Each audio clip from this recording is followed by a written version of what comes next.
En el siglo XIX, la alimentación no era lo que conocemos hoy en día.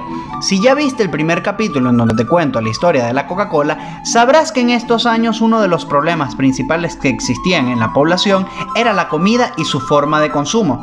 No habían controles sanitarios que garantizasen la calidad de los alimentos y por lo tanto muchas veces el sabor que tenían que soportar las personas no eran los más agradables. En este capítulo de Historias de Fábricas te contaré el relato de cómo una persona logró revolucionar los hábitos culinarios, la forma de ingerir alimentos y cómo introdujo en nuestras mesas un acompañante que al día de hoy sigue siendo indispensable. Comenzamos.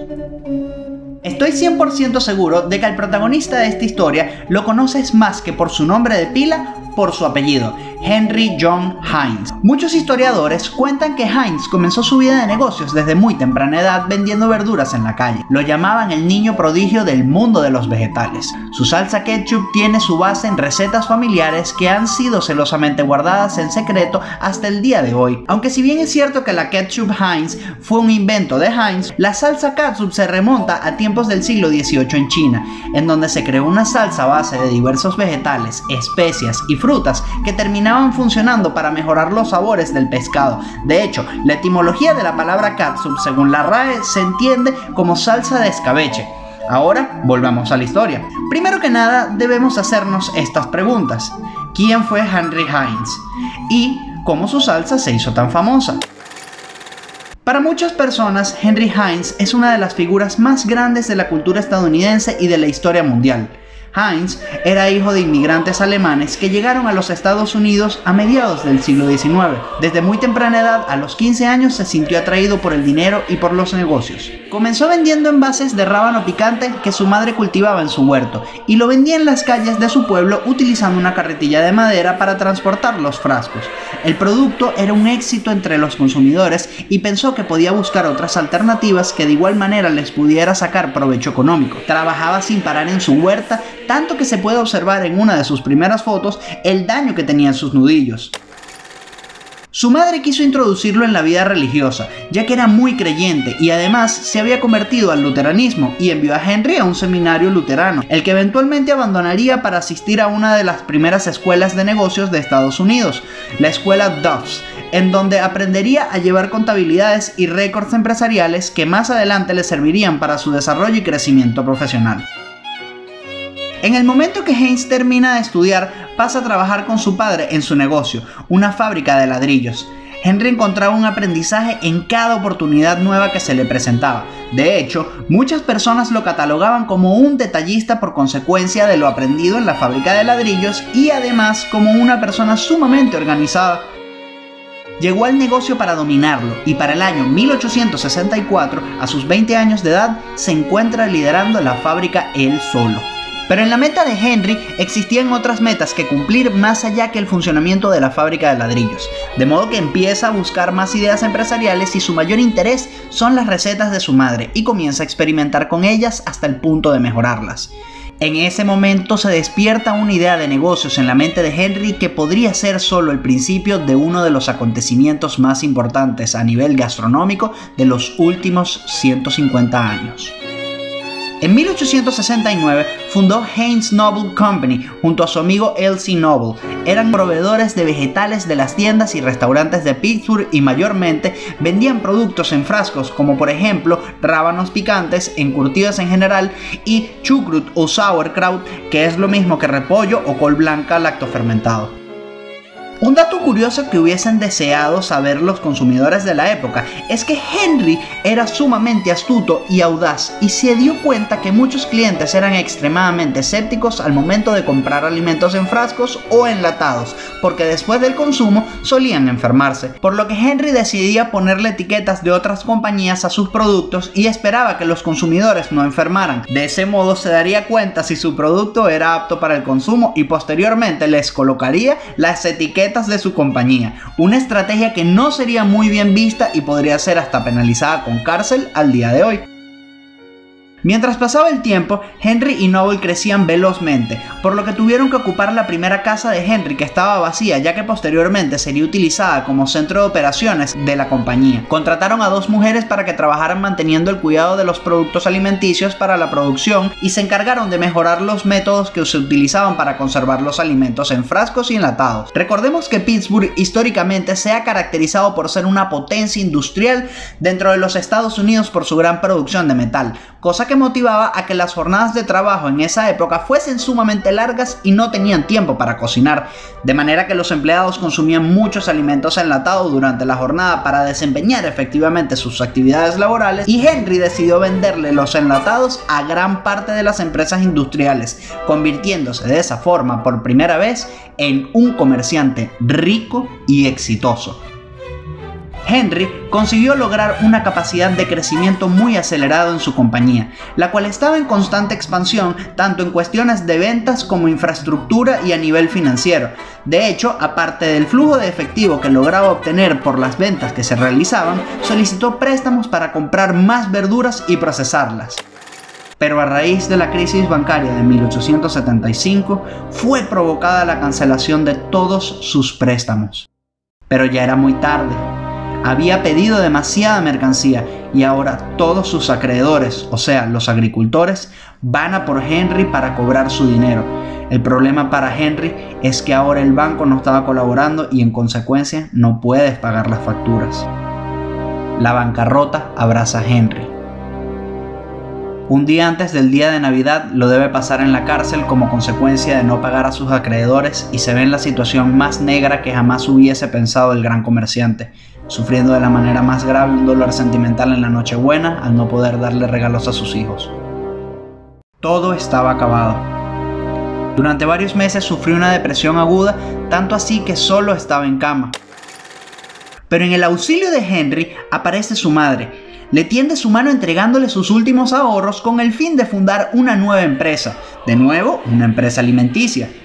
En 1876 es el nacimiento de la Heinz Food Company.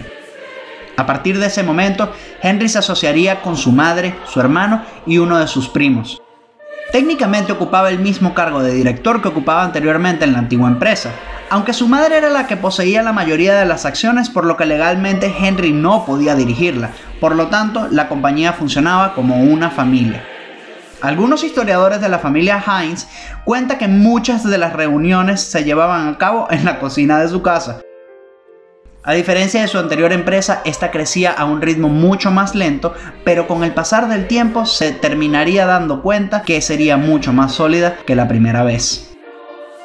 Una de las características que destacaban en Henry era su versatilidad para desempeñar distintos trabajos. Podía trabajar en el campo, en la parte de procesados, en el almacén, en las ventas y prácticamente en todo lo que necesitase la empresa. Estaba preparado para cualquier eventualidad que se presentase, a pesar de que uno de sus dolores pasados más grandes, como lo fue la bancarrota, le sigue pesando fuertemente, aunque poco a poco va recuperando la confianza. Henry le prometió a todas las personas a las que les debía dinero en Pittsburgh que les pagaría, a pesar de que a nivel legal no debía hacerlo. Se tardó entre 4 y 5 años pagando todas sus deudas, la mayoría de ellas con sus agricultores. Henry estaba experimentando constantemente con las fórmulas de su madre, ya que en esa época nadie sabía ciencia cierta cómo se conservaban los vegetales. Se pensaba que mientras más especias ocupasen la fórmula, más durarán. Y puede ser que a partir de ese pensamiento se le haya ocurrido experimentar con algún tipo de catsup, agregándole esta vez una base de tomates cocidos, y sin saberlo acababa de crear la salsa que cambiaría su vida. Esta ketchup, en comparación al catsup que se había inventado en China, era 100 veces mejor. Llevó su potencial al máximo y tanto Henry como sus socios estaban conscientes de ello. Pensó que los consumidores tendrían la necesidad de ver el producto que iban a ingerir, por lo que decidió envasarlo en un frasco de cristal transparente, y de esa forma lograría diferenciarse de la competencia que utilizaba en otros productos alimenticios frascos más oscuros. Pensaba que el rojo vivo de la ketchup resaltaría de una forma única. Un tercer dato curioso dentro de esta historia es el por qué las botellas de ketchup llevan una etiqueta blanca en la parte del cuello. Resulta ser que normalmente los restos de salsa que quedan cerca de su orificio de salida se van a oxidar y tendrán un aspecto no muy agradable, ya que parece una especie de pasta roja oscura. Si has comido papas fritas con ketchup entenderás de lo que te hablo. Por lo que la mejor solución estética era ocultarlo con ese pequeño papel blanco que ahora caracteriza a la marca y hace alusión a una corbata en el cuerpo de la botella. La demanda del producto estaba creciendo muy rápidamente, por lo que Henry construye su primera fábrica, que al día de hoy se ha convertido en un monumento mítico dentro de las historias de las infraestructuras industriales en el campo alimenticio. Ubicada en Pittsburgh, esta fábrica se encargará de producir todos los productos Heinz durante más de 100 años, y por culpa de esta fábrica ahora toda la zona huele a vinagre, el principal conservante de la ketchup. A Henry nunca le pesó la idea de que él no fuese el inventor original del ketchup o la catsup, pero su satisfacción la encontraría al darse cuenta de que nadie en el mundo la había podido comercializar como él lo estaba haciendo. Uno de los mayores ayudantes con los que contaba Henry en esa época era el ferrocarril. Lo utilizaba para transportar mercancía por todo el país y también para viajar en sus campañas para publicitar sus productos a la población nacional. Durante esa época, la competencia era sumamente agresiva en términos empresariales, ya que no existían mecanismos de controles en cuestión de defensa de propiedad intelectual y en consecuencia había muchas falsificaciones de los productos de alta calidad, como por ejemplo los Heinz. Una solución que consiguió Henry para eliminar a la competencia de Pittsburgh fue comprar todas las botellas de cristal que existían en la ciudad. Las que pudo utilizar las guardó en sus almacenes y las que no pudo guardar pues decidió lanzarlas al río y en consecuencia ya no podrían replicar el producto. El crecimiento de la compañía iba de maravilla, tanto así que se fueron uniendo a ella los integrantes de la familia de Henry, dando un enfoque especial a sus hijos. Ellos aprenderían de todo al igual que su padre. Primero pasarían por el área de ventas y posteriormente conocerían la parte directiva de la empresa. La empresa era una de las más particulares y extrañas en los Estados Unidos en un sentido positivo, por la razón de que a los empleados se les daba un trato familiar, a las mujeres se les daba un sombrero de cocina y delantal limpios todos los días, y además a todos los empleados les correspondía una manicura diaria, ya que Henry tenía muy claro que unas manos limpias mejorarían la conservación del producto. La limpieza es un pilar fundamental dentro de la fábrica. En 1890, Henry sale por primera vez de los Estados Unidos para visitar el pueblo de su familia en Alemania y aprovechando esa oportunidad pasaría por Londres a ofrecer sus productos. Llevaba un maletín lleno de muestras de sus salsas y a pesar de que en esa época Europa no acostumbraba a comprar alimentos en Estados Unidos, Henry logró vender todas sus variedades en Londres. Al avanzar su viaje hasta Alemania, decidió comercializar de igual manera y fue un rotundo éxito. A partir de ese momento viajaría todos los años al pueblo de sus padres una vez al año. Pasaría unos días en familia, pero siempre con los negocios en su mente, claro está. De esa forma, Henry se empezó a expandir internacionalmente, aunque en la vida personal de Heinz ese viaje fue contraproducente, ya que su mujer padecía desde hace un tiempo dolores de pecho que empeoraron cuando regresaron a Pittsburgh.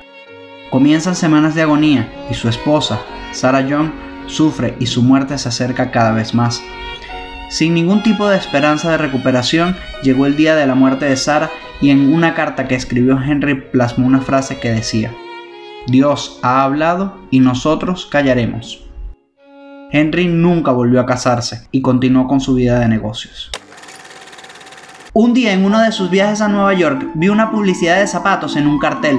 El cartel decía 23 modelos de zapatos. En ese momento se puso a pensar en la cantidad de productos que tenía a la venta y calculó que alrededor de 57 productos, y le gustó tanto el número 57 que decidió colocarlo en todas las etiquetas de sus productos, a pesar que después se dio cuenta que tenía más de 100 productos disponibles. Gracias a ese número 57 se pudo hacer una de las mejores campañas de marketing a nivel empresarial de todos los tiempos. Ese número 57 le permitió a la compañía identificarse de los demás y además tener el reconocimiento de los consumidores en cualquier sitio. Otra de las estrategias que utilizaba Henry son sus característicos anuncios de neón. De hecho, fue el primero en utilizarlos en todo el país. Le gustaba y siempre intentaba estar a la vanguardia en cuestiones de tecnología para promocionar su marca.